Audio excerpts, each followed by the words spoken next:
So this chapter is all about measurement of different physical quantities and units. Okay, to measure the quantities we will need different units. So this chapter is all about physical quantities and units in which we express the physical quantities. What is quantity? So quantity is anything which can be measured. Okay, so for an example, 10 apples, so number of apples, or number of students in a class. Okay, let's say 25 students. So anything which can be measured is a quantity. Then what is physical quantity? So physical quantity is property of a material or a physical system. So for an example, length is a physical quantity, length of anything. Mass is a physical quantity, time is physical quantity, force is a physical quantity. So these are some examples of physical quantities. So now, in order to measure anything, we need to have some reference. Okay, so let's suppose I want to measure height of this person. So I need some reference. Let's say I can take this pen, and using this pen I can measure height of a person. So let's suppose it comes out to be n times the height of this pen. Okay, so length of this pen will be the unit for that measurement. All right, so unit is arbitrarily chosen, but now we want such an unit which is accepted everywhere in the world. Okay, so you can choose your unit arbitrarily, but the other people should also know about that unit and they should be able to use that unit. So it should be internationally accepted also. So then we can call it a reference standard. The height of this pen is not internationally accepted, so I cannot say this is a reference standard. All right, so what are requirements of a good standard or good unit? So it should be invariable with respect to place and time. That means the unit should not change from place to place. It should be equal everywhere in all parts of the world, and it should not change with respect to time. Okay, then the other requirement is that it should be easily available and it should be reproducible. That means if other people don't have, let's say, that device I'm using, they should be able to copy, they should be able to remake that device so that they can perform measurements, and my measurements and their measurements, they will agree. Okay, so it should be reproducible also. So these are properties of a good reference standard or a unit. Then there are different systems of units. So earlier in different parts of world, different systems of units were used. So the systems are FPS, CGS and MKS. FPS stands for foot pound second, CGS stands for centimeter gram second, and MKS, it stands for meter kilogram and second. So now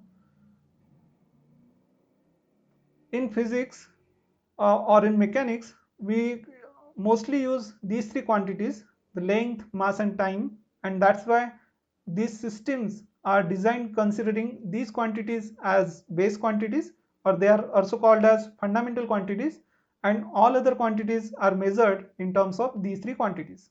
Okay, so in mechanics, that is in study of motion, almost all the time we will need only these three quantities. So FPS in this system, FPS, the unit of length is foot, unit of mass is pound, and unit of time is second. In CGS, the unit of length is centimeter, unit of mass is gram, and unit of time is second. And in MK system, the unit of length is meter, the unit of mass is kilogram, and unit of time is second. Okay, so you can see the unit of time is same in all these three system of units, but unit of length and mass, they are different. Now in any system of units, as we saw, there are some quantities which we call fundamental quantities, and all the other physical quantities can be expressed in terms of these fundamental quantities. So because there are thousands of physical quantities, we cannot remember all of them, and on top of that we cannot define a unit for each and every physical quantity.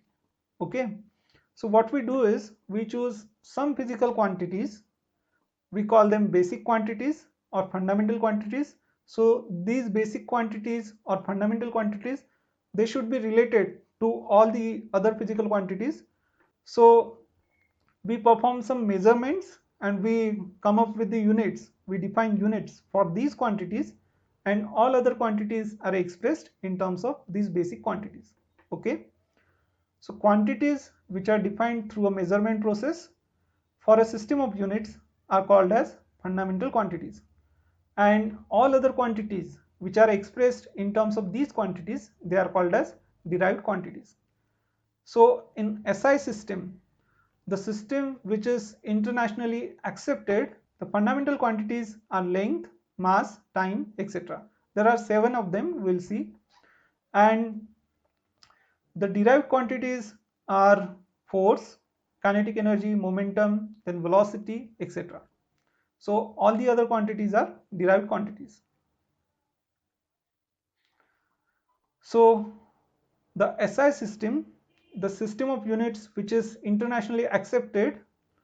So in the system there are 7 fundamental quantities and 2 supplementary quantities. So using these 7 fundamental quantities and these 2 supplementary quantities, we can express all the other physical quantities. Okay. So what are fundamental quantities in SI system or international system of units? They are length, mass, time, temperature, electric current, amount of substance, and luminous intensity. Out of these, we use these 3 quantities most of the times in mechanics. Okay, so in SI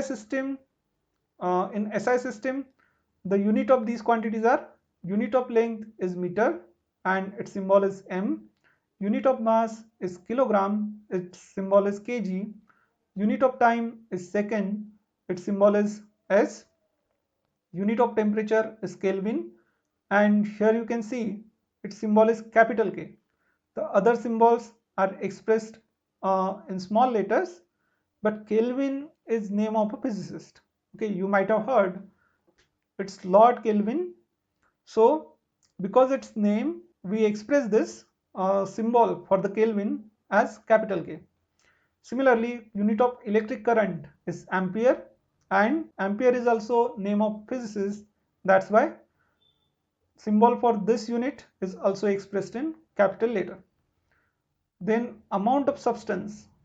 So to measure amount or volume of a substance, the SI unit is mole and its symbol is MOL. It is also called as mole.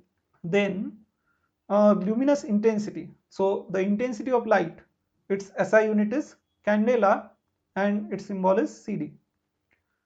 After that, there are 2 supplementary quantities. They are plane angle and solid angle.